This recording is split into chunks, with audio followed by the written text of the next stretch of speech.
Aujourd'hui, on va parler du palais Lascaris. C'est pour ça que derrière moi, il y a cet habillage.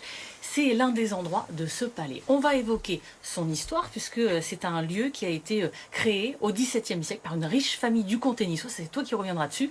Et puis, on évoquera aussi une exposition en cours sur la famille Trachel avec nos invités. Il y a David, un habitué. Bonjour, David. Bonjour, comment va? Va bien. Va bien? Va bien, Dob. Et puis, nous avons la directrice également du palais Lascaris. Bienvenue. Pour terminer, Gilly, je te poserai une question un petit peu plus personnelle. Voilà, on verra à la fin de l'émission. L'histoire, donc, d'abord, ce palais qui a été construit au XVIIe siècle par cette famille Lascaris qui l'a gardé jusqu'à la Révolution. Come tu giusto sei ben informata, Lori. Es ver allora lui Lascaris, è una grande famiglia all'origine della noblezza della contea di Nice, che ha gagnato lo surnom gauche l'imperatore des Byzanti et eux-mêmes. Donc on va faire un petit tour par Byzance, puisque c'est une famille de la noblesse du comté, au départ le comte dei Ventimiglia in Italia, ma che ha un territorio soprattutto che tra Tenda, la Briga et Castellar. Et en 1261, l'un d'entre eux, donc Guillaume Pierre Ier de Ventimille, épouse en juste noces la fille de l'empereur de Byzance, Théodore II, Eudoxie Lascaris, c'est comme ça qu'il gagne le nom. Et va être une grande famille, une grande importance politique, et ça peut se voir notamment, alors évidemment par le palais Lascaris de Nice, mais aussi par le palais Lascaris de Castellar, l'autre palais Lascaris. Et quelle est la particularité de ce palais? Alors, parli sotto lo controllo dei due eminenti specialisti del monument, ma si può dire che è il più bel esempio d'architecture baroque civile della ville, le plus bel exemple d'architecture baroque civile de Nice. Alors c'est vrai que le baroque c'est un peu la marque de fabrique du comté de Nice. Là c'est un peu moins visible si on est de l'extérieur par exemple. Ouais, alors c'est vrai que le baroque donne son unité esthétique, je dirais, à la ville. Il a surtout, c'est surtout illustré dans l'architecture religieuse, dans les églises. Et c'est vrai que ecco che rende lo palais Lascaris unico, c'est vraiment un exemple d'architecture civile.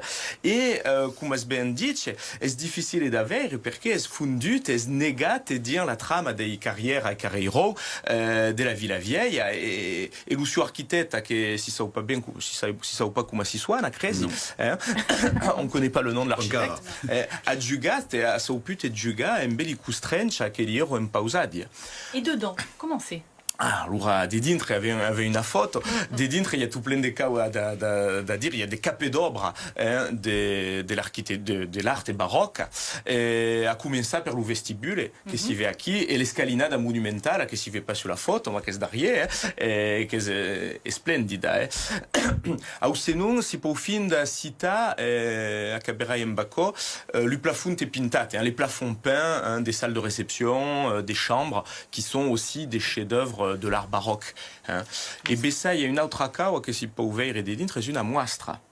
Il y a une exposition. Oui, justement. En effet, une exposition, je pense qu'on va en parler avec nos invités, non? Tout à fait. Tout à fait. Ben, je te laisse poser la première question parce que tu es tellement bien parti. Alors, per commencer, bonjour Elsa, bonjour David.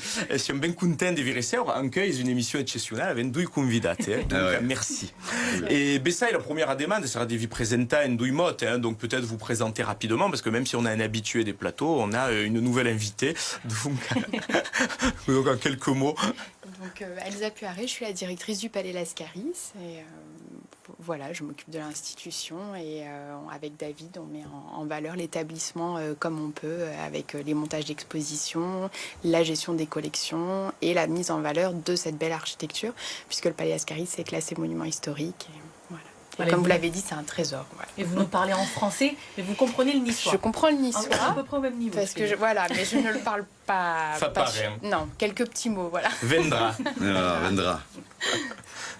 Et David? Eh ben, io sono a cargate di diffusion culturale do palais et des médiations. Donc, qu'on trouva des médias per Anna, cerca toujours un biais se vos de fare de visita guidati e soprattutto un pubblico un altro pubblico, enfin tout le pubblico en fin finale, et soprattutto fin da de fare una programmazione culturale do palais. Bien. Allora, la mia prima domanda, besai per tu, Elsa, qu'est-ce qu'elle mostra, ou besai à quelle il mostra, hein? Donc c'est quoi cette expo, ou peut-être ces expos?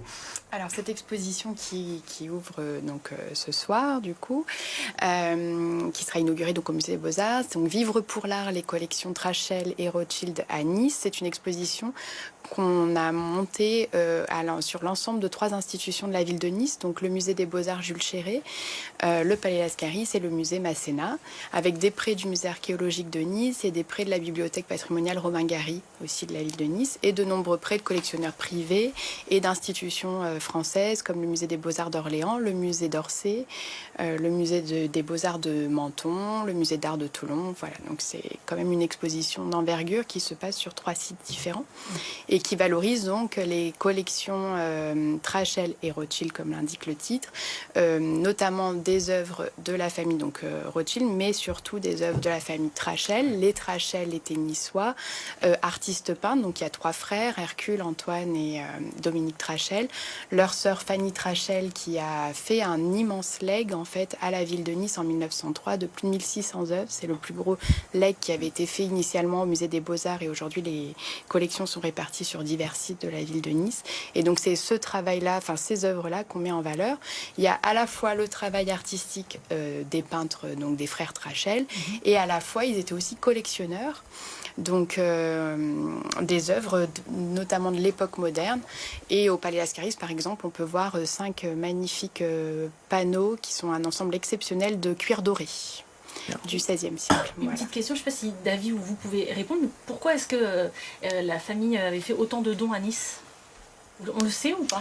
Ben, la volonté de la sœur, donc Fanny, elle a en fait été la légatrice testamentaire de son frère Hercule, et comme elle était très proche de son frère, en fait c'était une de ses filles qui s'occupait de tous ses parents en fait, hein, parce que en fait sur les 10 enfants de la famille Trachel, il y en a qu'un qui a eu une descendance, hein, finalement c'est Antoine, hein.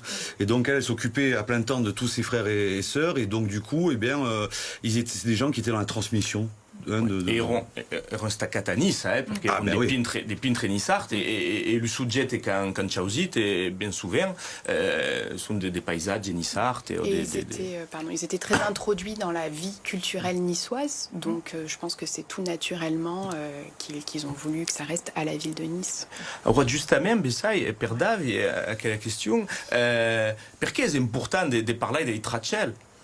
Beh, è proprio importante già di dire che non è basta una carriera a Nice, perché chiunque conosce la carriera Trachel, ma derrière il y a une famille proprio importante per lo secolo XIX, che è una scuola di pittura, alors sortono della famosa scuola dei Barberis, che altra carriera famosa, e che è lo barba di Hercule, di Domenge e di Antonio della famiglia Trachel, e soprattutto sono dei gens che hanno donato des pintures d'Agarella della Nice allo secolo XIX. E acco è proprio importante per noi, oggi anche nel 2023 d'avoir un testimone d'acco.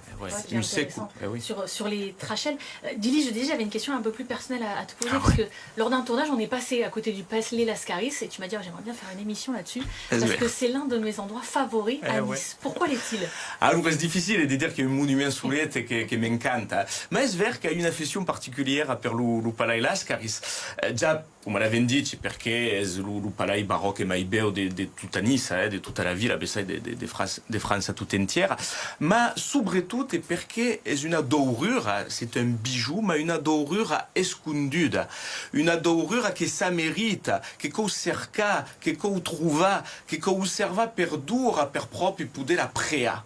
C'est quelque chose qui se gagne, qui se mérite, il faut l'observer longtemps. On passe devant, des fois on le voit pas, ou on comprend pas la richesse absolue de ce monument. Spero che fa che sono amoureuse, è vero, do Palais Lascaris. Tu es amoureuse, carrément. Amoureuse. Ah ouais. Une déclaration. Merci beaucoup, Dili. Merci à vous d'être venu ce matin pour nous parler du Palais Lascaris et puis également de cette exposition donc, qui dure jusqu'à jusqu'au mois de fin avril pour le Musée des Beaux-Arts Jules Chéret, jusqu'au 20 mai pour le Musée Masséna et le Palais Lascaris. C'est noté. Anna Lipura. Anna Lipura, allez-y. Anna Lipura, voilà. Bien. Ah, c'est vrai. À s'y réveiller.